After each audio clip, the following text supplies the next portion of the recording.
Takeshi Kimuro and his childhood friend Rei Miyamoto have a conflict when he goes outside to cool off. He witnesses a zombie attack in front of the school. Takashi goes to warn Rei and his best friend Hisashi Eigo, who is dating Rei, and escapes with them just as panic spreads throughout the school. Hisashi is bitten in the arm by Wakasaka. A teacher turns zombie, before Takashi kills it by smashing it to death. They barricade themselves on the rooftop to observe the city self-defense force helicopters swoop in to combat zombie outbreak. Oblivious to the carnage in the school, Hisashi begins to succumb to his injury, and despite Rei's objections, Takashi is forced to kill him. Rei insults Takashi, prompting him to consider confronting them alone. After her apology, Rei and Takashi briefly embrace, while two other survivors, Saya Takagi and Kota Hirano, attempt to avoid the zombies. Rei attempts to contact her father, who informs her that the city is in complete anarchy before their connection is severed. Meanwhile, the president of the Kendo Club, Seiko Busujima, protects the school nurse, Shizuka Morikawa, from additional zombies. Kota manages to assemble a nail gun, while Takashi and Rei successfully repelled the zombies. As Kota runs out of ammo and Saya begins to crack under the pressure, the remaining survivors join them in eliminating the zombies. As they prepare to travel to Takashi's residence to check on the well-being of their families, they discover that the outbreak is far more severe than they had anticipated. The survivors are stunned to discover that the zombie pandemic has spread globally. Takashi tests a theory for avoiding zombies based on the fact that they react only to sound after encountering another group of survivors. However, when one of the survivors accidentally makes a noise, they are forced to fight through a horde on their way to the bus, resulting in the loss of some survivors. When another group of survivors is spotted approaching, Rei recognizes one of the teachers, Koichi Shido, and is hesitant to allow him to board. After escaping from school, Rei defies Shido's decision to appoint himself as leader and flees the bus.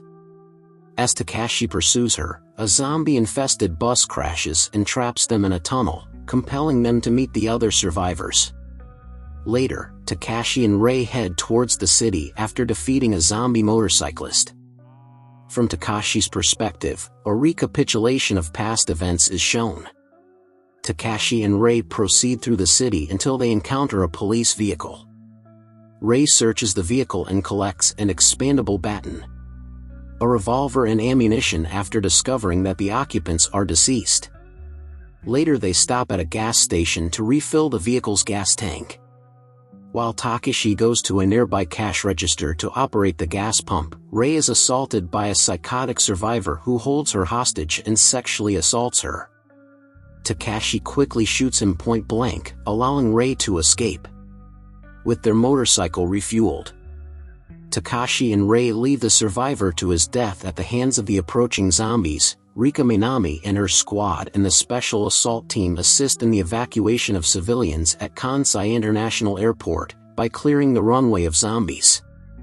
Takashi and Rei discover, after escaping a war zone between crazed survivors and zombies, that the police and military have blocked all the bridges to prevent infected civilians from entering Saya, Kota, Seiko and Shizuka. Realizing they have nothing to gain by staying with Shido, leave the bus after Kota persuades him to do so, and head to Onbetsu Bridge, where they encounter more zombies and are rescued by Takashi and Rei.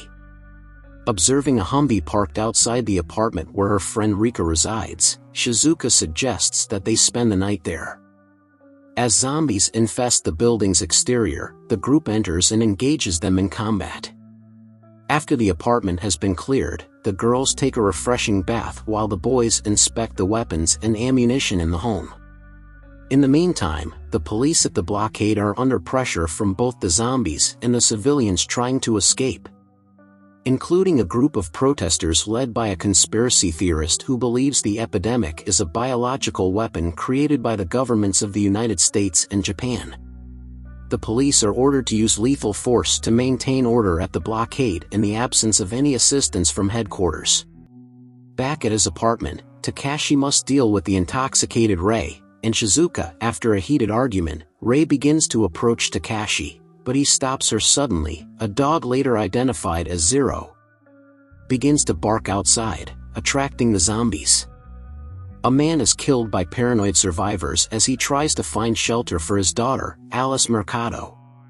During the time that Takashi and others are observing the situation with their lights dimmed, Takashi decides to rescue Alice when her screams attract zombies, while Kota provides sniper support. In the meantime, the girls, having determined that they can no longer reside in the apartment, prepare to leave. Takashi, along with Alice and Zero, crosses the top of the fence until the others arrive to assist him. As the streets are filled with zombies, as soon as they are reunited, they all decide to cross the river. Zombies successfully infiltrate Air Force One, with both the chairman and the president infected. The chairman begs the president to launch their intercontinental ballistic missiles in the belief that other countries will launch theirs against the United States, as he is killed before turning into a zombie. In the meantime, Takashi's group reaches the opposite bank of the river. Free of civilians and zombies, after changing and familiarizing themselves with new weapons, they decide to head to Seiya's house first due to its proximity. As they approach their destination, they encounter more zombies, and an unexpected wire barrier causes Rei to fall from the Humvee. The others must rely on unfamiliar weapons and their own bravery in order to repel the zombies.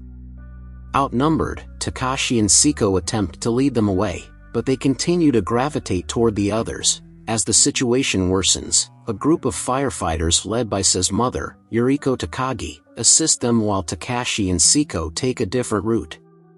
Takashi and Siko acquire an amphibious vehicle to aid in their escape from the zombies and establish camp on a sandbar in the middle of the river. Later, they abandon their vehicle in a park fountain in order to attract the zombies while Siko attacks them. Siko, however, freezes when she encounters some zombie children, compelling Takashi to assist her. They decide to camp at a shrine, where Siko reveals that 4 years ago, she almost killed a rapist and enjoyed it, claiming that she has not changed and does not deserve love. However, Takashi responds by kissing her. The following morning, as zombies begin to surround them, Siko, who despises her sadistic nature, gives up and refuses to fight back. Takashi informs her that he has always admired her, inspiring her to use a real sword to defeat the zombies. Takashi and Siko arrive safely at Seiya's home after accepting their dark sides. After spending a day at Seiya's heavily fortified mansion, the group must decide whether to stay with her family and staff and be treated as children, or to strike out on their own and maintain their independence. Seiya is angry with her father for assuming she was dead during the outbreak and taking measures to protect the neighborhood. But Takashi calms her down by snapping at her when her parents' survival is confirmed. Seiya's father, the Japanese right-wing nationalist politician, Soichiro Takagi, arrives at the mansion and executes the zombie friend in front of the survivors to demonstrate their current situation.